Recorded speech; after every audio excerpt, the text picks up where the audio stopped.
નમસ્કાર દર્શક મિત્રો, આજે દુલાભાયા કાગની રચના કાંકરી વાંચી અને આનંદ થયો અને આપની સમક્ષ મૂક્યા વિના રહી ન શક્યો.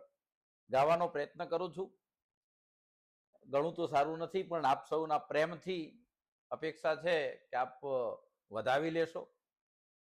કે જ કુળ રાવણ તનો નાશ કીધા પછી રામને એક દીવે મેં આવ્યો, મુજ તણા નામથી પથ્થર તરતા થયા, આ બધો ઢોંગ કોણે રચાયો.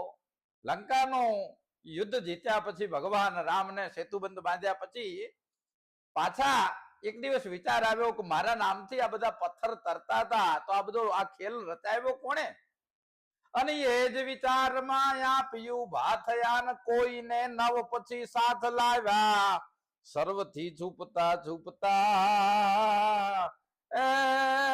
એકલા યુદ્ધ ધીને તીરી આવ્યા.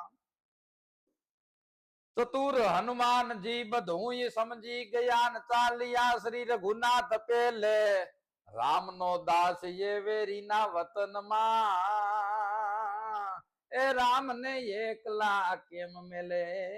કવિ બાપુએ કાગ બાપુએ એક અનન્ય ભક્તની ભક્તિ કેવી હોય, એ પોતાના સ્વામી પ્રત્યે કેવો વફાદાર હોય, એ વાતને અહીં મૂકી છે કે વેરીના વતનમાં એ રામને એકલા કેમ મેલે હનુમાન.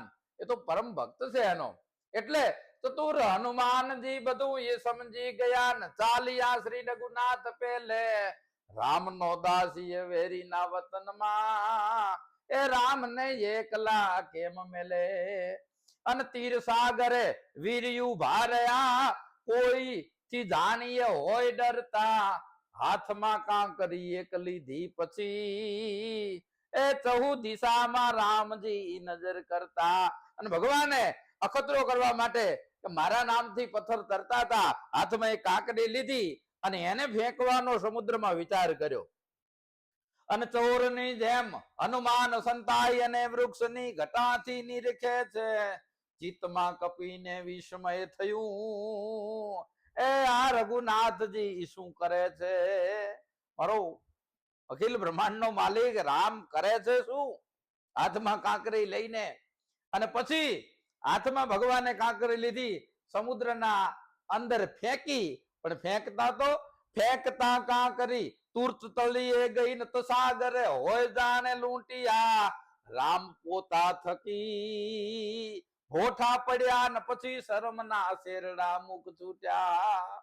ભગવાન રામને શરમ આવી કે મેં ફેંકેલી કાંકરી સમુદ્રના તળિયે જઈ ડૂબાણી, અને ભગવાનના ચહેરા ઉપર શરમના શેરડા ફૂટી ચૂક્યા. અને આ જોઈ અને મારો નાથ બધું વામણી સ્થિતિમાં ના મુકાય, એના માટે હનુમાનજી છે એ રામના ચરણમાં જઈને કેવા લાગ્યા કે ચરણમાં જઈને કપી હાથ જોડી કહે, નાથજી આ મતી કેમી આવી? પ્રભુ તમને આ શું ઉજ્યું? એ ચરણમાં જઈ કપી હાથ જોડી કહે, નાથજી આ મતી કેમી આવી? હાથ જેનો ગ્રહ્યો તેને ફેંકતા, એ આપને આપના બિરદની શરમ નાવી. પ્રભુ તમે છો કોણ? તમે કોકનો જેનો હાથ ગ્રહ્યો છે એને તમે ફેંકો, શરમ ના આવી? અને પછી એનાથી આગળ વધીને કહે છે કે અખિલ બ્રહ્માંડ નો માલિક જેનો હાથ તરછોડી દે અને પછી કોણ તારે? અને કે તારનારા બની નીરમાં ધકેલો ને માફ કરજો, ભૂલ કરી છે તમે ભારી, તમે તરછોડશો નાથજી તેને, એ પછી ત્રિલોકમાં કોણ તારે? એ રઘુનાથ તમે તરછોડશો તેને પછી ત્રિલોકમાં કોણ તારે? કવિવર દુલાભાયા કાગને લાખ લાખ વંદન. બહુ સુંદર રજૂઆત. દર્શકોને આશા રાખું છું કે બહુ મજા આવશે.